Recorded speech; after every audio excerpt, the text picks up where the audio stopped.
আসসালামু আলাইকুম। তোমরা সবাই কেমন আছো?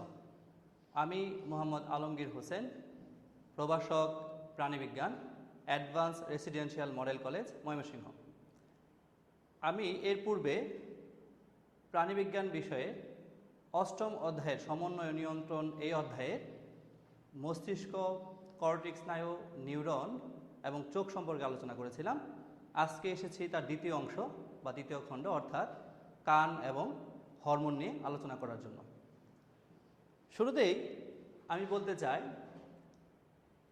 কান কি? কান হচ্ছে একটি সংবেদী অঙ্গ।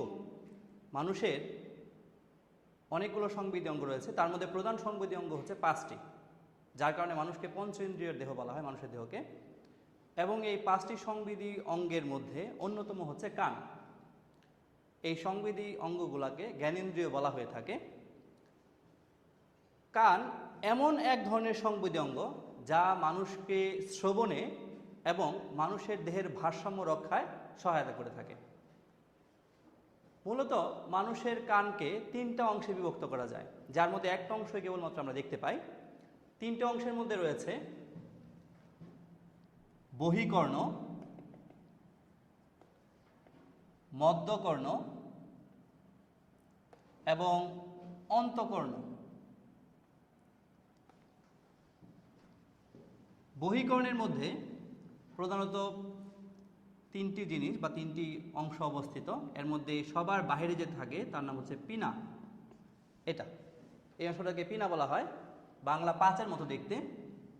তার ভেতরে একটা সরু নল রয়েছে, তাকে বলা হয় কর্ণকুহর, বা এর আরেক নাম বহি অডিটরি মিটাস। কর্ণকুহরটা যেখানে গিয়ে শেষ হয় সেই স্থানটার নাম হচ্ছে টিম্পেনিক পর্দা।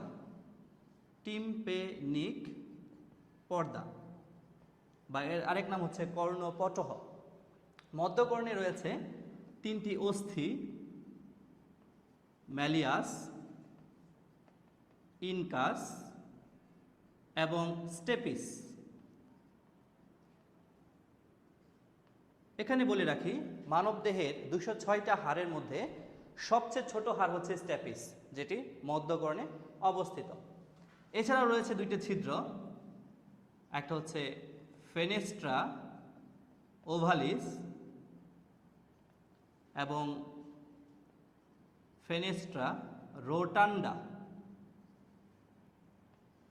এছাড়া একটা নালী রয়েছে, যে নালীটা গলবিল অঞ্চলে আসে, যার নাম হচ্ছে ইউস্টেশিয়ান নালী।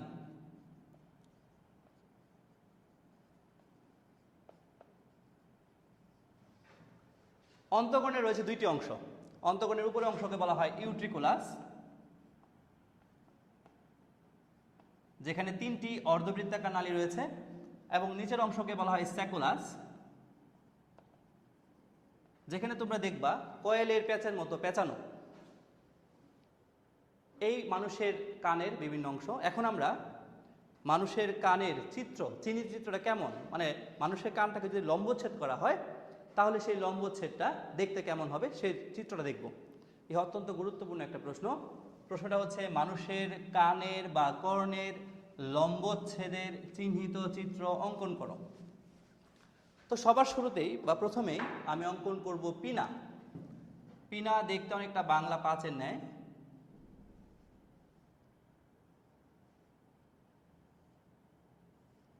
পিনার পরে যে লম্বা নল তার নাম হচ্ছে কর্ণকুহর, এটা একটা পিনা।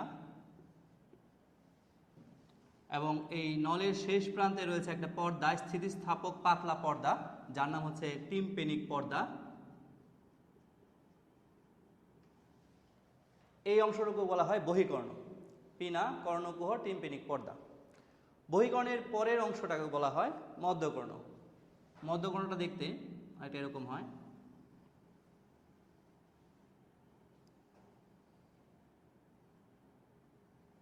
মধ্যকর্ণে রয়েছে 2টি ছিদ্র, একটা হচ্ছে ফেনেস্ট্রা ওভালিস আর একটা হচ্ছে ফেনেস্ট্রা রোটান্ডা। Fenestra ওভালিস, fenestra রোটান্ডা।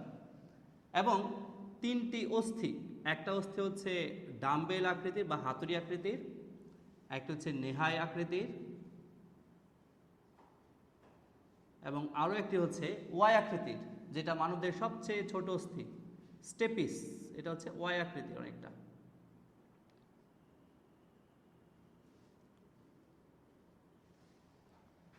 তাহলে ম্যালিয়াস, ইনকাস, স্টেপিস তিনটি অস্থি, ফেনেস্ট্রা ওভালিস, ফেনেস্ট্রা রোটানা নামক দুইটা ছিদ্র এবং একটা লম্বা নল যেটা গলবিল অঞ্চলে এসেছে, যার নাম হচ্ছে ইউস্টেশিয়ান নালী।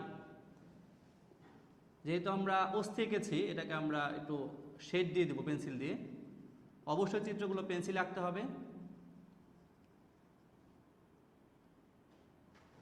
অতঃপর আমি যাব অন্তঃকর্ণে। আমি শুরুতে বলেছিলাম অন্তঃকর্ণের দুইটা অংশ, একটা হচ্ছে ইউট্রিকুলাস, একটা হচ্ছে স্যাকুলাস। ইউট্রিকুলাসটা হচ্ছে অর্ধবৃত্তাকার তিনটি নালীর ন্যায় এবং স্যাকুলাসটা হচ্ছে পেঁচানো কয়েলের ন্যায়, এরকম কয়েলের ন্যায়। তিনটা নালীর মধ্যে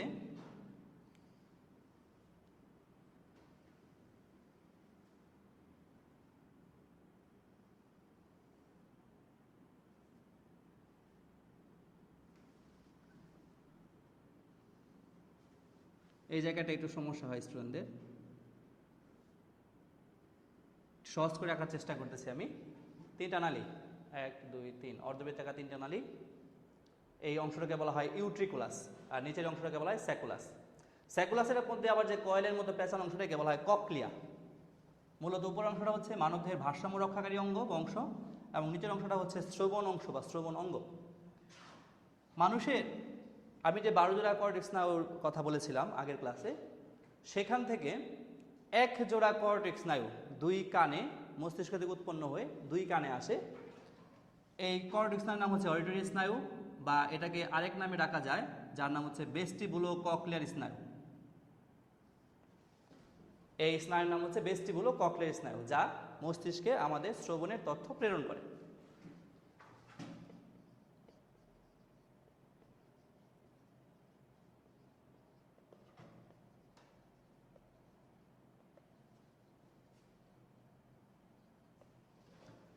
চিত্র মানুষের কানের লম্বচ্ছেদ। এখন এই মানুষের কানের যে লম্বচ্ছেদের চিত্রটা আমরা অঙ্কন করলাম, এখান থেকে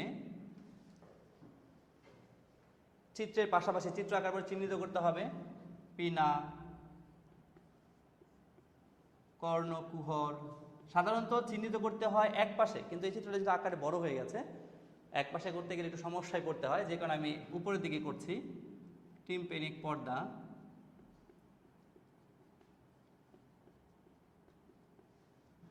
malleus, incus, stapes, fenestra ওভালিস।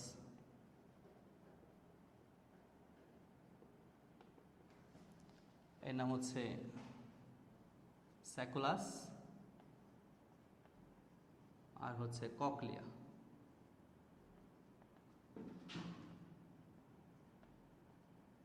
ভেস্টিবুলো cochlear স্নায়ু। তো মোটামুটি চিহ্নিত শেষ। উপরে চিহ্নিত রয়েছে, এটা হচ্ছে অর্ধবৃত্তাকার নালী, অর্ধবৃত্তাকার নালী, আর হচ্ছে ইউট্রিকুলাস। এখন এখান থেকে একটা গুরুত্বপূর্ণ প্রশ্ন আসে যে আমরা মানুষরা কিভাবে শব্দ শুনি বা শুনতে পাই। সাধারণত শব্দ শোনার জন্য কোনো উৎস থেকে শব্দ সৃষ্টি হতে হবে। আমাদের যেখানে আমরা অবস্থান করি তার আশেপাশে যদি কোনো শব্দ হয়, এটা আমার কান, বা ধরি এটা কানের বাইরের অংশ, এখানে যদি কোনো শব্দ হয়, এরকম শব্দ উচ্চারিত হয়, সবার আগে কোনো উৎস থেকে শব্দ তরঙ্গ আকারে এসে আমার কানের পিনায় বাধা পাবে, এখানে বাধা পাবে। পিনায় বাধা পাওয়ার পর ওই শব্দ তরঙ্গটা কর্ণকুহর বা ছিদ্র দিয়ে, যেটাকে আমরা বহি অডিটরি মিটাসও বলে থাকি, সেই ছিদ্র দিয়ে প্রবেশ করবে। প্রবেশ করার পর টিম্পেনিক পর্দায় গিয়ে ধাক্কা লাগবে, শব্দ তরঙ্গটা ধাক্কা খাবে, এই পর্দাটা কেঁপে উঠবে। ধাক্কা খাওয়ার পরে টিম্পেনিক পর্দা যখন কম্পন হবে, কম্পনের সাথে সাথে ম্যালিয়াস যুক্ত অবস্থায় আছে, ম্যালিয়াস, ইনকাস, স্টেপিস, এই তিনটা অস্থি আন্দোলিত হবে বা নড়ে উঠবে বা কেঁপে উঠবে। কেঁপে ওঠার পর শব্দ তরঙ্গটা স্টেপিস অস্থির মাধ্যমে ফেনেস্ট্রা ওভালিস ছিদ্র দিয়ে অন্তঃকর্ণে প্রবেশ করবে। অন্তঃকরণের স্যাকুলাসে আসবে, যেহেতু এটা মানুষের শ্রবণ অঙ্গ বা শ্রবণ অংশ। স্যাকুলাসের ককলিয়াতে আসবে। ককলিয়াতে থাকে পেরিলিম্ফ নামক এক ধরনের তরল, এবং সেখানে একটা বিশেষ অঙ্গ থাকে যার নাম হচ্ছে অর্গান অফ কর্টি। এই ককলিয়ার অর্গান অফ কর্টির মাধ্যমে শব্দ তরঙ্গটা গৃহীত হবে বা আসবে। অর্গান অফ কর্টি অতঃপর ভেস্টিবুলো ককলিয়ার স্নায়ুতে প্রেরণ করবে, বা ভেস্টিবুলো ককলিয়ার স্নায়ুর মাধ্যমে উক্ত শব্দ তরঙ্গটা মস্তিষ্কে প্রেরিত হবে বা মস্তিষ্কে আসবে, যেটাকে আমরা মানুষের কেন্দ্রীয় স্নায়ুতন্ত্র বা প্রধান কক্ষ বা ঘর বলতে পারি। তো সেই জায়গায় যখন যাবে তখন আমরা শব্দটা শুনতে পাবো। এই যে এতটুকু কাজ হলো, অর্থাৎ একটা শব্দ উৎপন্ন হলো, পিনা, কর্ণকুহর, টিম্পেনিক পর্দায় কাপন, ম্যালিয়াস, ইনকাস, স্টেপিস অস্থি আন্দোলিত হয়ে ফেনেস্ট্রা ওভালিস নামক ছিদ্র দিয়ে অন্তঃকর্ণের স্যাকুলাসের ককলিয়াতে আসলো। ককলিয়ার মধ্যে আছে পেরিলিম্ফ এবং সেখানে আছে অর্গান অফ কর্টি, তার মাধ্যমে ভেস্টিবুলো ককলিয়াস তার মাধ্যমে মস্তিষ্কে গেল, অতঃপর আমরা শব্দটা শুনতে পেলাম। এতটুকু কাজ হতে সময় লাগে 0.1 সেকেন্ড। অর্থাৎ মানুষের শব্দ শোনার জন্য 0.1 সেকেন্ড পর্যন্ত সময় প্রয়োজন। এর আগে কোনো শব্দ আমার কানে ঢুকলে সেটা আমরা শুনবো না। এ হচ্ছে মানুষের শ্রবণ কৌশল। এখন আরেকটি বিষয় আলোচনা করতে হয়, যেটাকে আমরা বলতেছি মানবদেহের ভারসাম্য রক্ষা। কারণ ভারসাম্য রক্ষা কি? ধরো আমি কোথাও হাঁটতেছি বা আমরা হাঁটি, নানান জায়গায় হাঁটি, ওই জায়গায় যদি পিচ্ছিল কিছু থাকে, অর্থাৎ আমরা হোঁচট খেতে পারি, অথবা কলার খোসায় পা পিছলে পড়ে যেতে পারি, অথবা উঁচু জায়গা থেকে নিচের জায়গায় নামার সময় আমি হঠাৎ করে আমার ব্যালেন্স বা ভারসাম্য নষ্ট হয়ে যেতে পারে, শরীর একদিকে কাত হয়ে যেতে পারে, ঝুঁকে যেতে পারে। তখন আমরা কীভাবে বুঝতে পারি, কী কারণে বুঝতে পারি যে আমি কাত হয়ে গেছি বা পড়ে যাচ্ছি? আমার সাথে কোনো কেউ থাকলে আমি তাকে ধরার চেষ্টা করি, কোনো গাছটা থাকলে তাকে ধরার চেষ্টা করি। এই যে আমরা বুঝতে পারতেছি যে কোথাও পড়ে যাচ্ছি, হেলে যাচ্ছি, হ্যাঁ, বা মাথা কাত হয়ে আছে অথবা সোজা হয়ে আছে, বুঝতে পারতেছি, এটা কানের জন্য বুঝতে পারতেছি। আমাদের কান এইটুকু বুঝতে আমাদেরকে সহায়তা করতেছে। কানের যে অন্তঃকর্ণের যে উপর অংশটা ইউট্রিকুলাস, মূলত এই ইউট্রিকুলাসই দেহের ভারসাম্য রক্ষায় বিশেষ ভূমিকা পালন করে থাকে। কিভাবে, তার এখন ব্যাখ্যা দিব। অর্থাৎ আমার পরবর্তী আলোচ্য প্রশ্ন হচ্ছে মানব দেহের ভারসাম্য রক্ষার প্রক্রিয়াটি আলোচনা করো। মানব দেহের ভারসাম্য রক্ষার জন্য আমাদের দুইটা চিত্রের মাধ্যমে এটা প্রমাণ করতে হবে বা বোঝাতে হবে।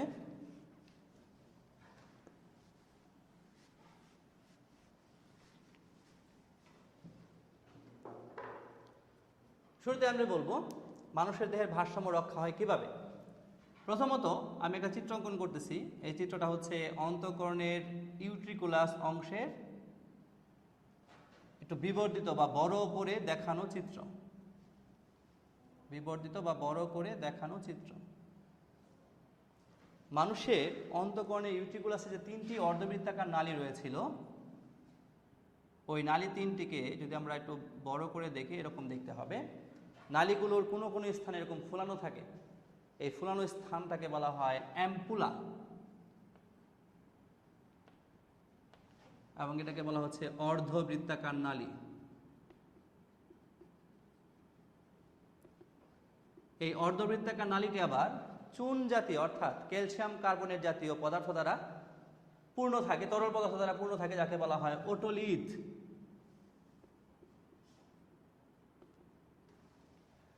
এই অ্যাম্পুলা বা স্ফীত বা ফুলানো অংশের মধ্যে একটা বিশেষ সংবেদী কোষ বা সংবেদী রোম থাকে, যাকে বলা হয়ে থাকে কুপুলা।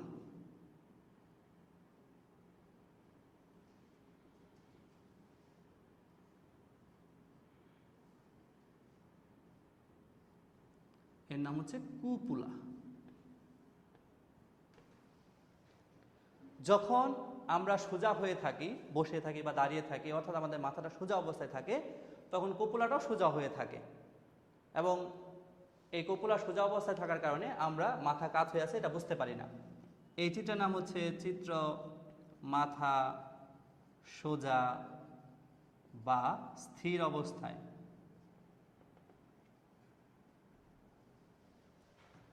এখন যদি আমি মাথাটাকে একটু বাঁকাই কোনো দিকে, তাহলে দেখতে কেমন হবে বা কি সমস্যাটা হবে, কি ঘটনাটা ঘটবে? আমি আমার মাথাটাকে কোনো একটা তলে হেলিয়ে দিলাম বা বাঁকিয়ে দিলাম, তখন যে ঘটনাটা ঘটবে,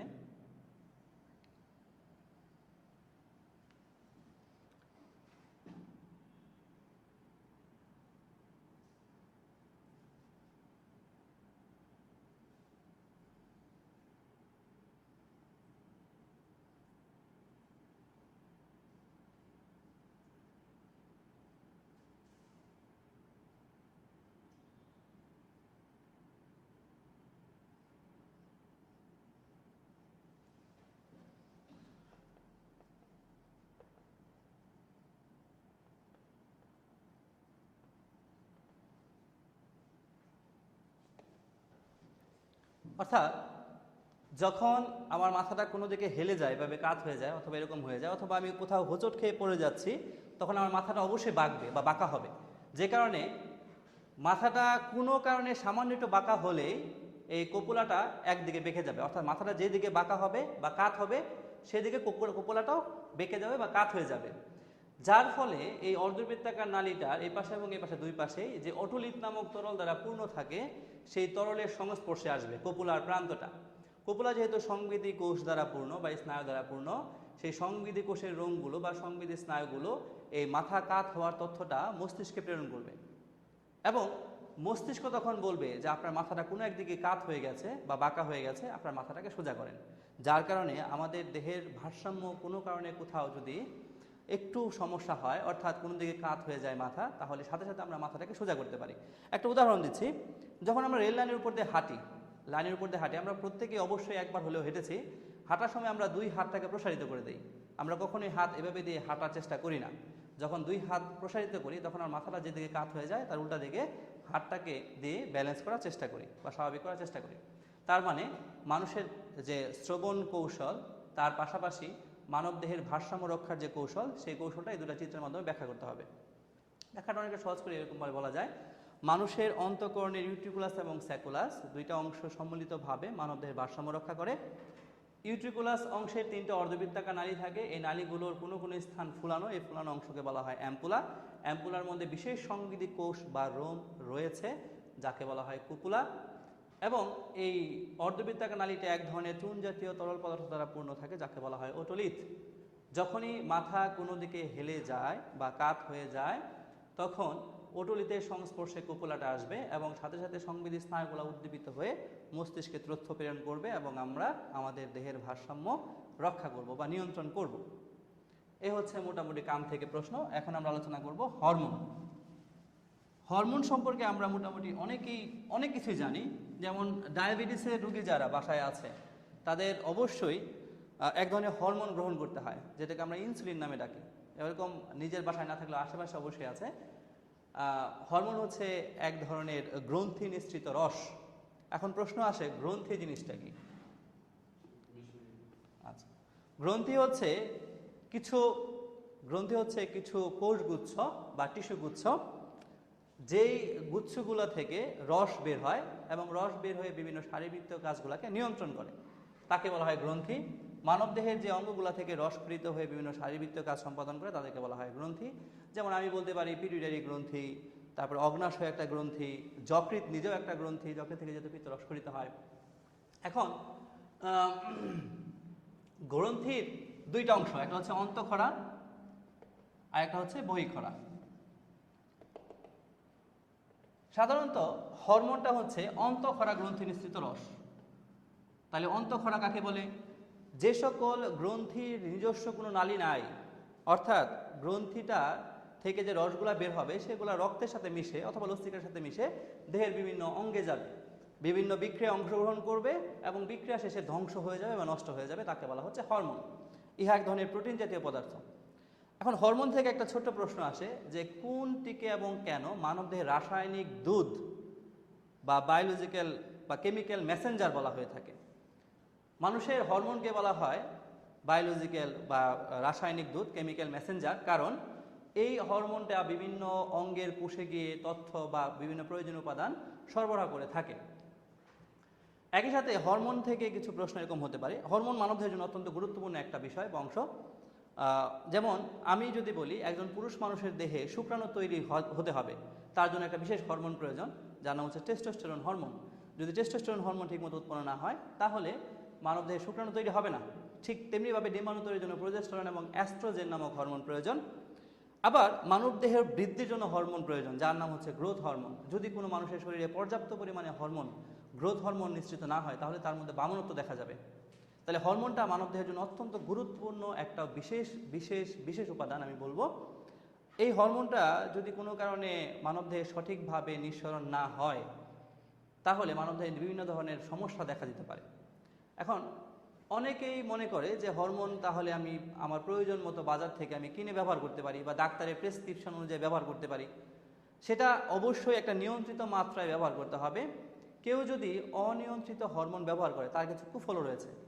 অনিয়ন্ত্রিত হরমোনের কুফলগুলোর মধ্যে অন্যতম কুফল হচ্ছে, যদি কেউ অস্বাভাবিকভাবে বা অনিয়ন্ত্রিতভাবে হরমোন ব্যবহার করে তবে দেখা যাবে যে তার যে স্বাভাবিক কাজকর্মগুলো সেগুলো ব্যাহত হচ্ছে। তার মধ্যে অন্যতম হচ্ছে তার মাথাটা দেহের তুলনায় বড় হয়ে যাবে, মাথার মধ্যে চিরচির দাগ, মুখের মধ্যে চিরচির দাগ দেখা যাবে, সাদা রঙের দাগ, অথবা তার শরীরের বিভিন্ন ধরনের শারীরবৃত্তীয় প্রক্রিয়া বন্ধ হয়ে যেতে পারে, যেমন কিডনি ইফেক্ট হতে পারে।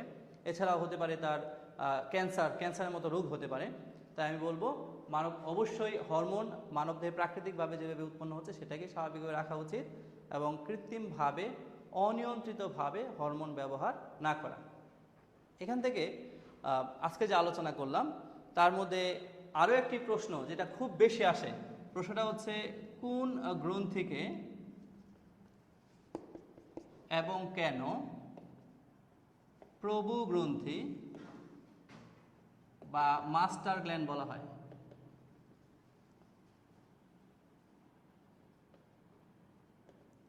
মানবদেহের সবচেয়ে ছোট্ট একটা গ্রন্থি যার নাম হচ্ছে পিটুইটারি গ্রন্থি, অর্থাৎ পিটুইটারি গ্রন্থিটাকে বলা হয় রাজা গ্রন্থি বা প্রভু গ্রন্থি বা মাস্টার গ্ল্যান্ড।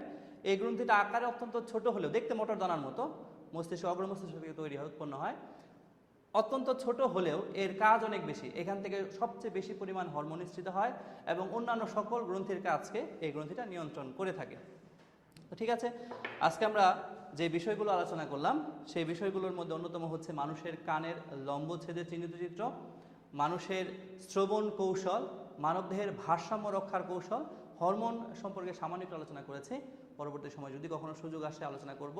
তোমরা সবাই ভালো থাকবে, বাসায় নিয়ম করে একটা রুটিন তৈরি করে অবশ্যই বেশি বেশি করে পড়াশোনা করবে এবং যেই আলোচনাগুলো করলাম সেই চিত্রটা বারবার প্র্যাকটিস করবে খাতায় এবং ভালো করে কোনো যদি সমস্যা হয় পড়তে গিয়ে সেটা অবশ্যই মোবাইলের মাধ্যমে বা যে কোনো ভাবে আমাকে জানাতে পারো বা আমাদের যে কলেজ অ্যাড্রেস আছে বা ইমেল অ্যাড্রেস আছে সেখানেও ইমেল করতে পারো। যাই হোক, আজকে এই পর্যন্ত থাক, আগামীতে ইনশাল্লাহ অবশ্যই দেখা হবে। সবাই সুস্থ থাকো, ভালো থাকো, ধন্যবাদ সবাই।